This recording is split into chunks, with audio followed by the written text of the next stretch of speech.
এখানে আমি প্রস্তাব করেছি আমরা যেহেতু আরো শক্তিশালী অবস্থা করতে চাই, যাতে ভবিষ্যতে যে কেউ তত্ত্বাবধায়ক সরকারে যেন হাত না দিতে পারে। তত্ত্বাবধায়ক সরকার একরকম প্রতিষ্ঠিত বা রিইনস্টেট হয়েছে বলা যায়, যেহেতু হাইকোর্টের ভার্ডিক্টের মধ্য দিয়ে আর্টিকেল 58 ক এবং ক 2 পরিচ্ছেদ নামে আপনারা যেটা জানেন, তত্ত্বাবধায়ক সরকার গঠন প্রণালী এবং পাওয়ার ফাংশন যেখানে আছে এটা আবার রিইনস্টেট হয়েছে।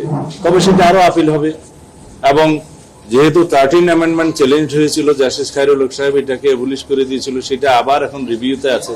তা আমরা ধরে নিচ্ছি এটা জনগণের পক্ষে রায় হবে, মানে আমরা এটা ধরে নিয়ে যে তত্ত্বাবধায়ক সরকার ব্যবস্থা বহাল হয়েছে এটা ধরে নিয়ে আমরা কথা বলছি। এবং এমনও হতে পারে, আমি একটু অ্যাডভান্স এটা বলি, এমনও হতে পারে যদি জুডিশিয়ারিতে আমাদের পক্ষে জনগণের পক্ষে রায় না আসে, যেটা রিভিউতে আছে, তারপরেও পার্লামেন্টের কিন্তু ক্ষমতা আছে পুনরায় এটা প্রবর্তন করা, কারণ লেজিসলেশনের ক্ষমতা লেজিসলেচার। তো আমি যে কোনো অবস্থায়, যেহেতু সারা জাতি তত্ত্বাবধায়ক সরকার পুনঃপ্রতিষ্ঠার জন্যই সংগ্রাম করেছে, তা আমরা ধরে নিলাম তত্ত্বাবধায়ক সরকার ব্যবস্থা পুনঃপ্রতিষ্ঠিত হবে। তো সুতরাং এই তত্ত্বাবধায়ক সরকার ব্যবস্থায়ও যদি কোনো পরিবর্তন কোনো সময় কেউ আনতে চায়, সেটাও গণভোটের মধ্যে অন্তর্ভুক্ত করা হয় যেন, সেই প্রস্তাব করেছিলাম, সেটা অ্যাকসেপ্টেড হয়েছে।